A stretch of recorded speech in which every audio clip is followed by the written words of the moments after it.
The Jewish people have often been the target of persecution.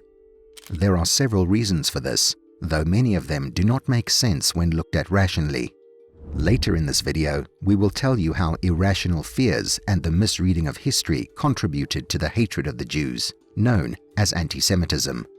Before we do that, we'll tell you about 2 times the Jews were persecuted for more understandable reasons. Their slavery in Egypt and the Babylonian captivity took place many years before the existence of the Roman Empire. This video may contain disturbing or offensive content. Viewer discretion is advised. The creators of this video do not condone the actions of the subjects featured. In the book of Exodus in the Old Testament, the Jews were slaves of Egypt. Egypt had conquered the Israelites. At the time and throughout history, people at war took one another as slaves. Jews were not hated simply for being Jews. They had lost a war. Though historians are unsure of the dates of their slavery's beginning and end, many people believe it happened during the time of Pharaohs Seti I and his son Ramses II of Egypt. This would mean that the events surrounding the Israelite slavery and their deliverance as described in the Bible happened around 1300 to 1250 BC. 500 or 600 years later, the Jewish kingdom of Judah found itself a tributary state of Babylon, which lay in most of present-day Iraq. Unfortunately for the Jews, their king had decided that he would no longer pay tribute to the Babylonian king, Nebuchadnezzar II. Bad idea. Nebuchadnezzar and the Jews fought 2 wars, which ended in the Babylonian Captivity. In other words, many, if not most Jews found themselves exiled and taken as slaves to Babylon. This ended 70 years later when the Persians defeated Babylon and their ruler, Cyrus the Great, allowed the Jews to go home. Like their ancestors in Egypt, the Jews of the Babylonian exile had been enslaved.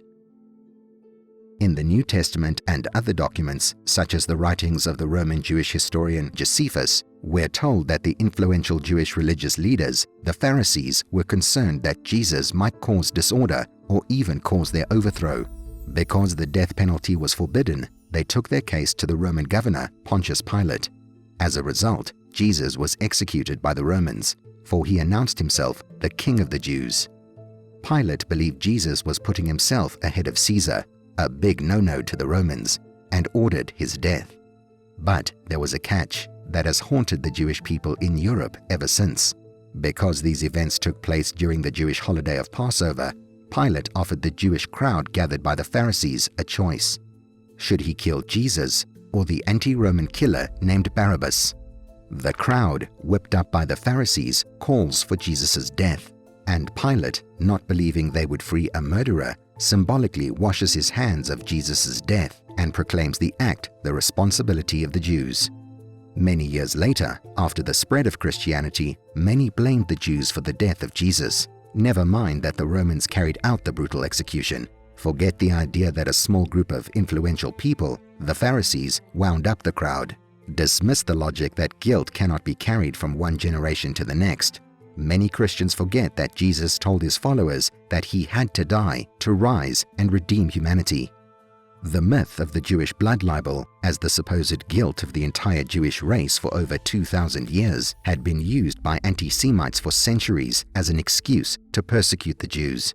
In 70 AD, the Jews of Israel rose against Roman rule. The Romans had increased their taxes as a penalty for worshipping their one God instead of the Romans' many, including the worship of Roman emperors alive and dead. This was too much for the Jews, and a revolt occurred, which did not end well for the Jewish people. After defeating the Israelites, the Romans dispersed them to every corner of their empire. This is the beginning of the Jewish diaspora, the dispersion, which took most Jews from their homeland and forced them to live among strangers. However, some Jews did remain, and some fled east into the Persian Empire, which became Muslim in later centuries and where they received somewhat better treatment. Many Jews went to Rome or the major cities of the empire. For the most part, the Romans let them alone. They had to pay higher taxes, but many non-Romans had to do this. They were also subject to ridicule and petty persecution in their daily lives, but not on the scale of what was to come. When Rome became Christian in the late 300s, the emperor proclaimed Christianity as the only religion allowed in the empire. This was a hard rule to enforce in the far-flung parts of the empire. But in the cities, especially in Rome and along the Mediterranean coast, the Jews suffered persecution by the government and occasionally angry mobs of people. They were also subject to restrictive laws that limited them from occupying certain positions, among other things. The Middle Ages, referred to for years as the Dark Ages, for the prevalence of superstition and ignorance at the time, brought new persecutions to the Jewish people. While dealing with the ignorance of the blood libel myth and the violence that often followed it, Jews of Europe were often the victims of mob violence, especially during the times when the Catholic Church announced crusades to reclaim the Holy Land of Israel and its capital, Jerusalem, from the Muslims, who had taken control of the Middle East from about 700 AD on. Muslims, being non-Christians, were considered infidels, which has its roots in the Latin unfaithful. The Jews who lived in Israel were lumped together with Muslims as infidels and were similarly attacked. In Europe, the repeated calls for crusades to spread Christianity and wipe out the infidels resulted in truly barbaric mob violence against Jews, especially in the cities. For example, in the Rhineland of Germany, thousands of Jews were killed before the First Crusade was even organized in 1096. This violence was repeated in Western and Central Europe whenever a pope called for a crusade. Two reasons for anti-Semitic violence in the Middle Ages stemmed from restrictions forced upon the Jews, though they were blamed for the results of the laws against them. Because they were so often persecuted, the Jews, like most minorities anywhere, tended to stay together for protection. Also, keeping the Jews of Europe together was their shared faith and culture. What's more, in many places, the Jews were forced to live in certain quarters of cities, often called ghettos, a word that is believed to have stemmed from the Italian word borghetto, meaning small section of a town. Again, however, there are various theories about the word's origin. Jews were persecuted due to the lingering blood libel myth. They were also persecuted simply because they were different, as happens all too often to minorities. They also refused to recognize Jesus as the Messiah, as Christians did. Because of the hostility aimed at them, Jews tended to stick to themselves when possible. This might have protected them from the bubonic plague or the Black Death, which took millions of lives in Europe. First in the 1340s, and recurring every so often to spread death and despair. The Jews suffered deaths from the plague, of that there is no doubt, but, likely because of their isolation, which may have been some protection from the spread of the disease, many Christian Europeans believed the Jews were either the source of the illness or knew some secret witchcraft that protected them. Never mind that living separately from the Jews did not allow Christians to see that many Jews died too and suffered as a result. Because of this, vicious rumors spread, including the idea that Jewish elders ordered the kidnapping of virgin Christian girls, cut their throats, and mixed their bread with the blood to prevent the spread of the disease, or as a revenge or a sacrifice to the devil. The resultant mob violence, which included burning people alive, tearing them apart, and more, was so severe that Pope Clement VII himself ordered an end to it. Many of the diaspora Jews lived in Spain, which had been conquered by the Muslims beginning in the late 700s. At the time, Muslims were much more tolerant of the other religions of Spain, Christianity and Judaism. While life was far from perfect, the Jews of Spain generally enjoyed a tolerance not found in Christian Europe. This ended when Ferdinand and Isabella reconquered Spain in the name of Christianity. Widespread persecution of Muslims and Jews occurred, and most Jews of Spain were expelled. They and the Jews already in non-Spanish Europe also experienced persecution for having too much money and being perceived as pulling the financial strings of the powers that be from behind the scenes, a belief that still sadly exists today. Once again, this prejudice is rooted in laws limiting Jews to certain professions. One of these was money lending or banking. The word usury means to lend money for interest. Sometimes it means lending money for very high interest. In the 1100s, the Catholic Church and Pope Alexander III declared usury a sin. The logic was that one who made money from interest was doing nothing but living off the labor of others. Follow us here for a moment. If a man comes to you and asks to borrow $100,000 for 10 years, would you just give it to him without interest?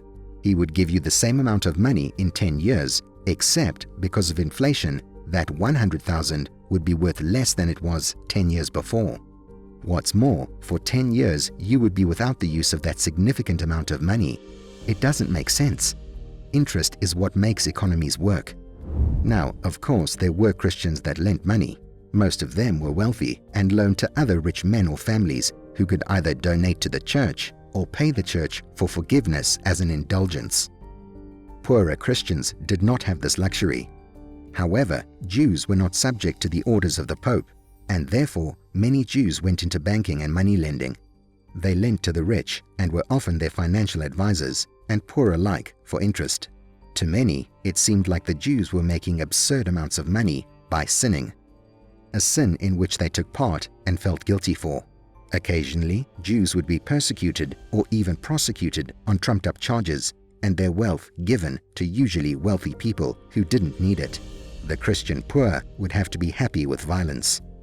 Though persecution of and discrimination against the Jews continued to take place, many anti-Jewish laws were repealed over time, and persecutions lessened.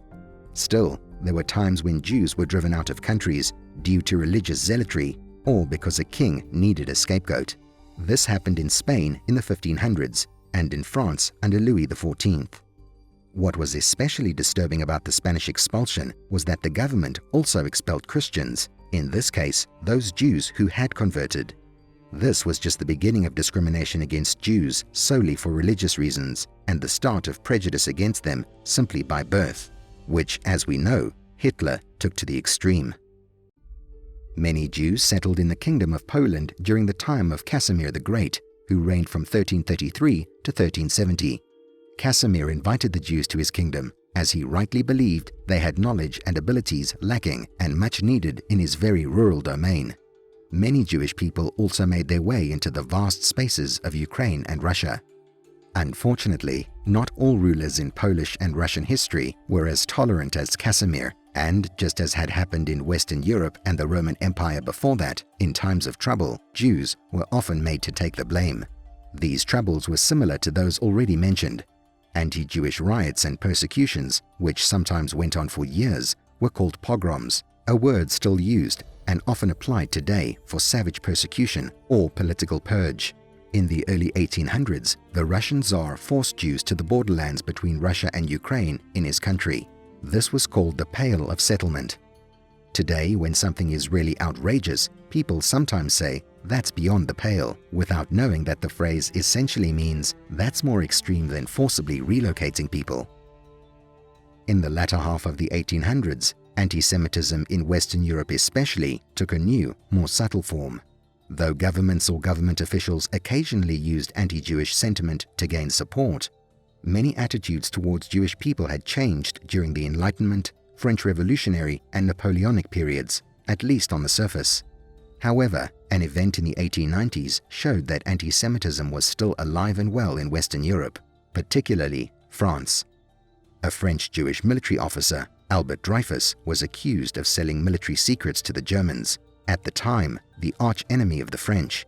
Though he was eventually proved as innocent as he had always claimed, the Dreyfus affair, as it is known, brought out anti-Semitic sentiments and prejudices thought long gone. When the Dreyfus affair was making headlines, a new movement began in Western Europe, England, and North America.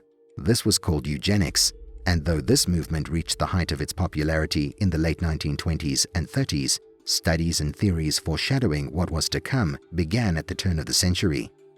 Eugenics is the study of improving the human race through selective breeding or modification. Its most extreme form was popular among the Nazis before and during World War II and called for physically eliminating those deemed inferior. This not only meant the Jews, but epileptics, alcoholics, people with severe mental illness, etc. Eugenics gave anti-Semites, who grew in number during the hard times of World War I and the Depression, a scientific basis for their hatred.